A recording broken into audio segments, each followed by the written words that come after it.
gratitude. So Yeah. if you have high cortisol levels, then it reduces your immunity. So one thing that we can do to help us with our language is to have like a mantra or something that we say to ourselves. So, but belief is a big thing that might hamper our resilience. So, I've talked about this a long time ago, something called general self-efficacy. So general self-efficacy, you can have self-efficacy in areas, but general like say I might have self-efficacy in coaching because I think I can do that. But you can have general life self-efficacy. So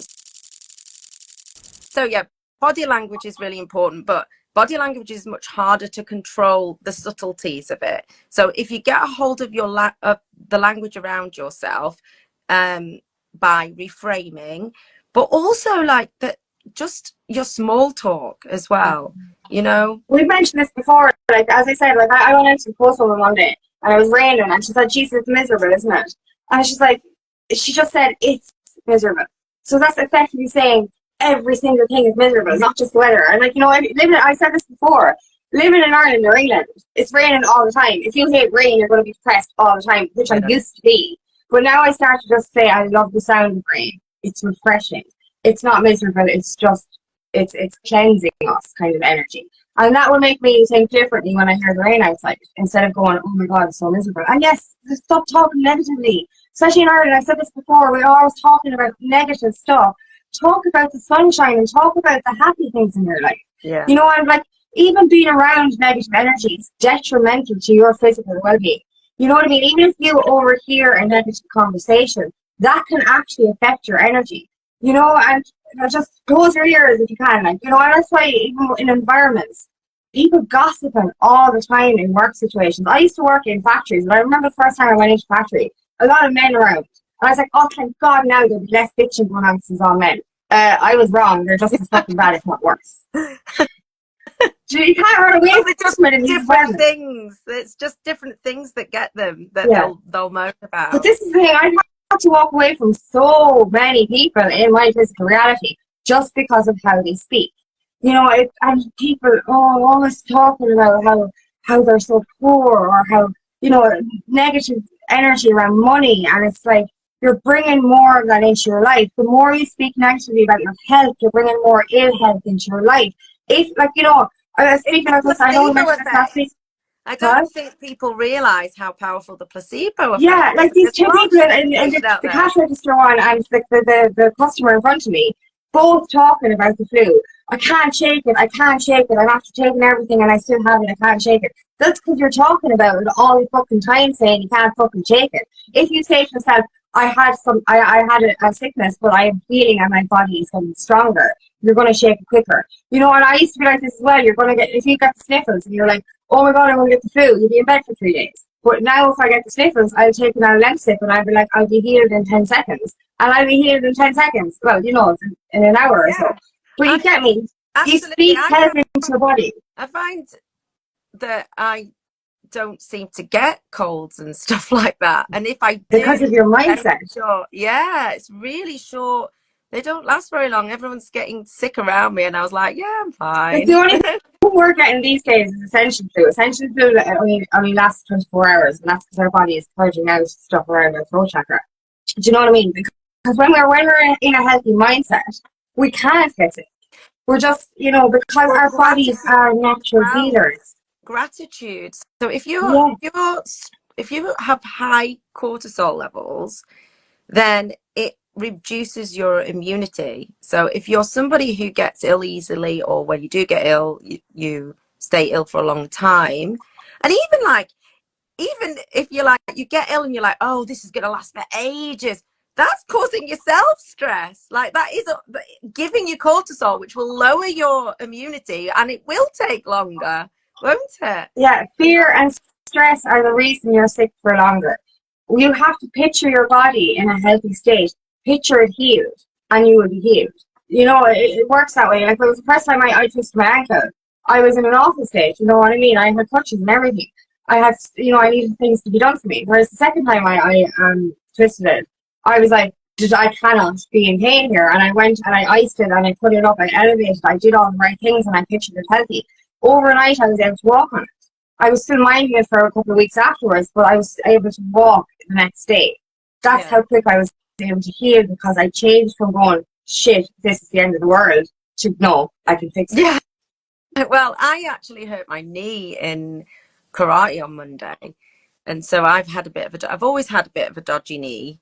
From when I was 16, I fell down the stairs and didn't hit a stair till I hit the bottom and then crunched my knee. So it's got like a bit of a dint in the kneecap. So it's a bit dodgy. And I've done lots of cat stance, which, if you know karate, means that you have to put all your weight on a bent knee.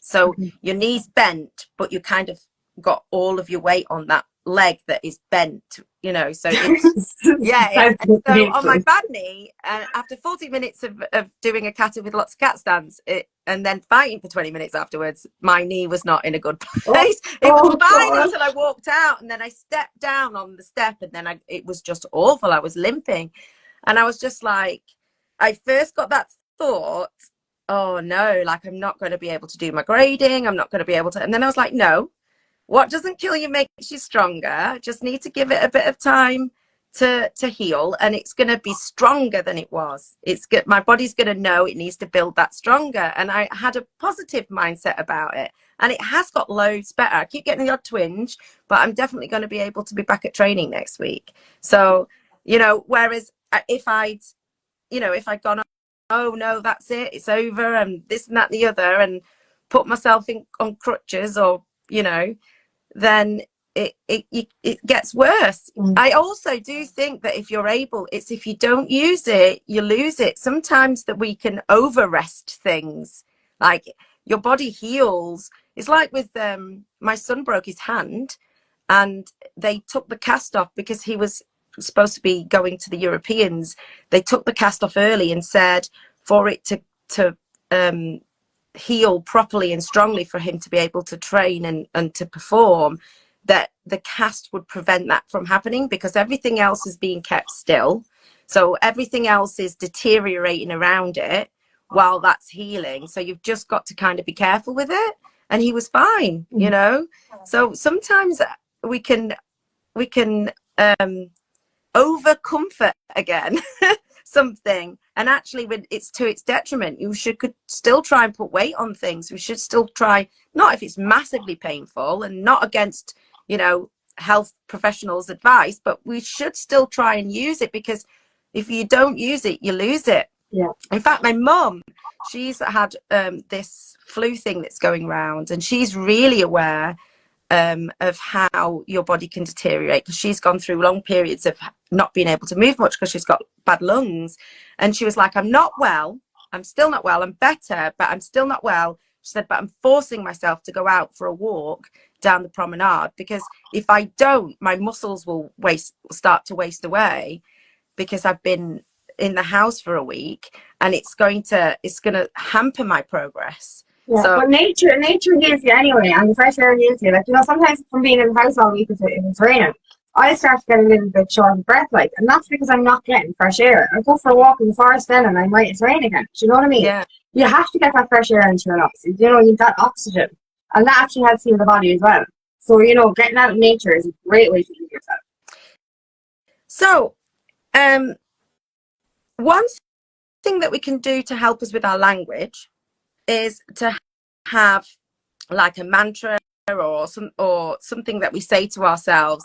So this is not necessarily when you get the negative thought, or it could be when you get the negative thought. You could have something prepared that you're going to say.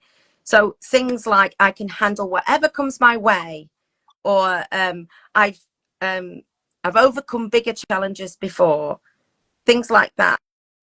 I had 3 little mantras that I used whenever I used to spiral, when I was going through my really fear-based energy, when I had fear-based entity attached to me. Every time I think about something to do with money or something to do with anything, I start to have an anxiety attack, and I just repeat in my head, I am safe, I am healthy, I am protected. I'm safe, I am healthy, I am protected, because I feel fear around my health as well. And just saying those 3 mantras, I'm safe, I'm healthy, I'm protected, it would make me kind of come out of the spiral for a minute. So Yeah, something it even a brief and interrupts the quick like that. spiral, doesn't Yeah. it? Yeah. Yeah. So that's one thing we can do. Now we have talked a little bit, but belief is a big thing that might hamper our resilience. So I've talked about this a long time ago, something called general self-efficacy. So general self-efficacy, you can have self-efficacy in areas, but general like say I might have self-efficacy in coaching because I think I can do that, but you can have general life self-efficacy. So self-efficacy general is the belief in your ability to handle a variety of situations and challenges effectively.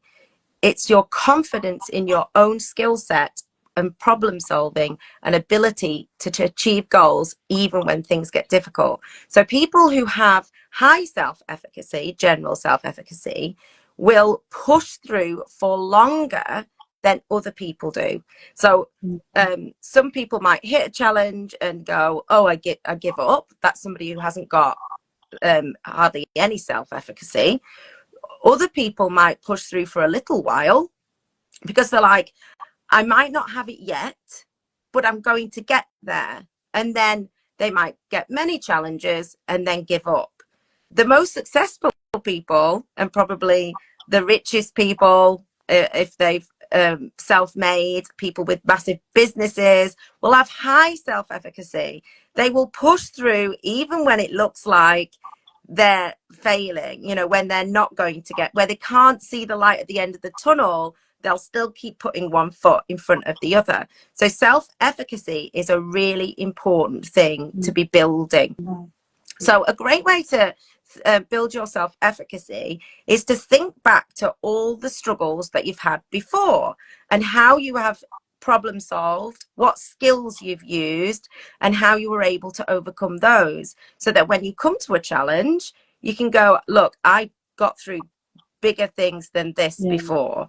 So it's drawing upon your experience, already having them in a tool bag, knowing, look, there was this one time when this happened and I pushed through and I got a good result, so that you've got it there ready. Like creating a little toolkit of how to be resilient is a great thing to do, because sometimes when we're in that moment of difficulty, we can't think straight. We might even be anxious, and then we're not even in the right part of our brain. If we're in an anxiety attack, we're not in a thinking brain. We're not going to be thinking, oh, I know how to do all these things that's going to make me feel better. Sometimes we're not in a position to think rationally.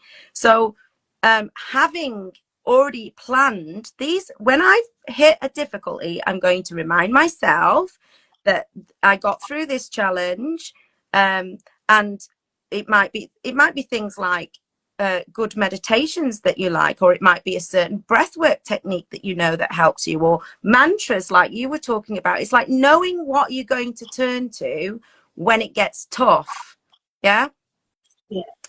That is a really big one. Like, in fairness, like, just to have that measuring, like, just remind yourself. Like, there's a quote: my track record for getting through bad days up until now has been 100%. And it has. Every bad day that you've ever had, every challenge that you've ever had, you've gotten through it. So that's the thing. And you've gotten through it in a less healed, a more wounded state. And now you're stronger because of all of those tough challenges. So you're going through something maybe that was the same as before, but you're actually stronger now because of what you've done before. So, you can't fail this time because you did it when you were weaker. You know what I mean? And now that you're stronger, you definitely can do it. Yeah. And that, telling yourself that is actually can be really beneficial to push you forward. And then the language, going back to language, because I suppose that's language because you're talking yourself through it. But using reframing and things like that in the situation is really helpful. So you can use flipping the script. So can I think of debunking when thoughts come in, reminding yourself that you've got through difficult things before. A really great tool is how we think about challenges. So we've talked about, I don't know, me and you have talked about it. I don't know if we've talked about this online, but if we see it as a barrier rather than a lesson, an opportunity, if you feel like you're getting something out of it rather than it getting in your way, don't see it as a setback. See it as feedback. Exactly. Tony Robbins says, call your obstacles thank you for being a worthy opponent. And that's what it is. It makes you stronger. You know, before, if you're thinking of obstacles as these things that are getting in your way, or their challenges, or their roadblocks, they're not. They're just maybe slight delays or detours to put you onto the right path. But they are all there to teach you a lesson and to make you stronger. Turn your obstacles into stepping stones, because they are there just to make your life, they're actually there to make your life easier in the long run, because they make you stronger going forward. Yeah, and just remember that whatever challenge that you're presented with, when you get through it, which you will do, then you are going to be stronger at the other side. Yeah. So all challenges will get easier for that. Problems and friends and opportunities. Somebody's written something. Yeah, Carla. Hi, Carla. Problems are friends and opportunities, and that's it. Oh, I love that. Yeah, it's a good way of putting it. They are friends and opportunities, and that's it. Like, you know, they're opportunities to help us grow. That's a really good way of putting it. Like, and that's it. When you reframe that, exactly, like changing it from saying it's an obstacle or a challenge to a lesson, a stepping stone, an opportunity, definitely. Yeah, and just by that, it creates resilience, because then you're not feeling like something's against you. It's for you, you know? Yeah, exactly. This is another thing that Tony Robbins says. Life isn't happening to you. It's happening for you. And I know that's hard to fathom when we've been through so many obstacles and challenges. But, you know, I look back on my life now, and everything I've ever been through, no matter how traumatic, has made me into a better person. So, you know, it has made me stronger. See it as a growth, something to make you grow, rather than something to knock you down. Yeah, absolutely. So we said we were going to talk about language, beliefs, and then we were going to talk about behaviors and environment. So we have touched a little bit on this, on other bits, but your behaviors and your environment are really important for resilience. So behaviors around your language, but also behaviors how you're actually behaving, you know, not just your language patterns, and environment, meaning not just, well, your environment is in where you are, but very specifically around the people that you're around. So do you want to tell us a little bit about that, Angela? Yeah, I have a lot of experience in this one. Like, you know, we are our environment. We take on everything we hear. You know, and being in negative energy, negative situations, you can take on that behavior yourself. So you're constantly, like, we used to live by Murphy's Law. If it can go wrong, it will go wrong. Everything was the end of the world. Everything was a challenge, a proper challenge. But everything was like a life-threatening challenge, we would see it as. Like, it was genuinely, this is fucked up, this is the end of the world. We were always complaining about everything. But, you know, then I started to grow, and I started to detach a little bit from that environment. And, like, everything now, even the negative, just these negative words, they can be detrimental to your mental and physical health. I had to walk away from my own dad because the words he spoke, it was just constant negativity. He'd turn on the television and he'd start giving out about the person on the telly. He'd tell you, you know, just even telling you to shut up because you couldn't hear the television. This is all just a knockback. And it just depleted me. I ended up deteriorating into practically nothing because of the negative energy that was in my environment. And, you know, I just had to cut out these people out of my life because it was actually affecting my health, both mental and physical. You know, even being in a room where you hear a negative, somebody, I hate that. Oh my God, I was on the radio the other day, the radio host was like, oh, we all love a bit of gossip. Fuck off, I'm sorry, that really triggers me. Stop gossiping about people, that's horrible. You're obviously got something wrong in your life if you feel the need to bitch about other people or talk about other people's lives behind your back. This is all negative energy, and it really depletes your soul. I am happy that I have no one in my environment now to affect me like that. Because even if you're in a staff room or somewhere, you know, when you're working in environments like that, and you can hear that conversation in the background, that will still slowly but surely affect your energy, even if you're not in that conversation. So it's be so mindful. How do you feel when you're having a conversation with someone? Oh, this is another thing. Like, you would tell somebody, how excited you are about this new project. And they would literally get your glass and throw it on the ground metaphorically and pick on the worst case scenario and make it so negative. And I'm just like, right, a minute ago I was really excited and now I want to cry. Yeah. You know, this is, so ask yourself, how do I feel around this person? Am I uplifted by being in this conversation? Or is this person really making me feel low? Because this really depletes you. And so it's just be so mindful of who you have in your environment and what you have in your environment. If you're watching the news every day and it's making you upset, stop watching the news. I'm sorry, my ex used to do this. We'd come in from a really hard day of work. He'd turn on the television, watch the news and spend the next half an hour shouting at the television. That's not the kind of environment you want to be in, and it's not the kind of environment you want for yourself. You know, and even certain things I watch in TV shows, like I used to watch CSI, Special Victims Unit. I can't watch these things anymore. You know, this kind of what you're watching, even horror movies, this can get into your soul. So be mindful of what you watch, what you put into your body, even your substances and drink, and alcohol is another one, or who you have in your environment. Sorry, I went on a rant there. Oh no, I was just looking because somebody's agreeing with you there. I can't see. Can I see the top bit? Yeah. Is this the life lesson that I'm supposed to get? Why do you keep showing me this? I know exactly what you're talking about. Yeah. That's the thing. You know, when something keeps popping up, it is a message from the universe to listen. And that's the thing. You know, if the things that you're doing in your life, whether it's the people you're around or the stuff that you're watching, or even the substances that you might be putting into your body or food that's making you feel lethargic or bloated. This is all stuff that you, anything that keeps repeating and making you feel low is something that you need to look at. Yeah, and this is a hard thing to do. Didn't learn the lesson, let's try that again. Didn't learn the lesson, let's try it again. Until you learn the lesson, it will keep popping up, won't it? That's it. And like, you just have to be so, it's a very hard thing to do, is that walk away from people. That's one of the hardest things we ever have to do, because we feel obliged to be polite, or, you know, that we owe this person something. Oftentimes it can be as well that it's a family member and we feel that we need to look after them and there could be no one else there to look after them. But in actual fact, if it's affecting you, you have to walk away. Somebody else will pick up pieces. I'm sorry, you know, but... Or actually, sometimes what happens is when you're no longer there enabling them, they sort themselves out, you know? Yes, exactly. You're not helping them. Yeah. And you exactly. think That's you the thing, are, yeah. but you're not. Yeah. And it's one of the hardest things we ever have to do is walk away from friends and family. And it's the hardest thing I ever have to do. But I am so much healthier and happier now that I don't have negative energy in my environment.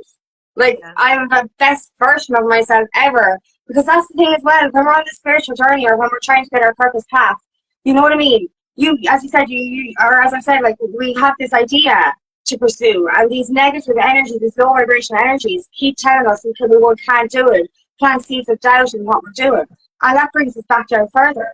The only way we can evolve is by removing the toxicity out of our lives. Yeah, and actually, so I had a couple of new, so there was a couple of new athletes to the Great Britain martial arts team, some people that haven't been in it before, and they reached out to me because I'd had a chat at the, you know, at the tryouts day, and we got along really well. So she found me on Facebook and reached out to me because she wanted a bit of information, but I think mainly because the people around her were not, and the other women, there was a little group of them, were not being supportive. They were just tearing the achievement down, and so they were isolated in that situation.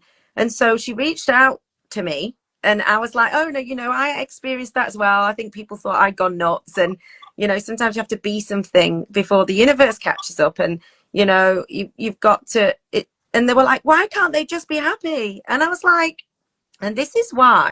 So this is why people sometimes can't be happy for you, because they can't, if you're doing something that is, you know, if you're doing something different, or if you're achieving something, they're going to think in their subconscious, maybe not even in their, you know, conscious mind, that's not possible for me. How can it be possible for you? And so often when people are not being supportive, they think they are. They think they're doing you a favor. I'm just being practical and This is, pragmatic. yeah, I It's noticed that not with my watch actually always lately. malicious. Yeah, they're afraid to try because they're afraid to take risks, because all we've ever known is if you take risks, you're going to fail. So they're trying to protect you from failing. But in turn, they're not encouraging you to win because they're too afraid to own their own shit or do their own healing or try and take that risk.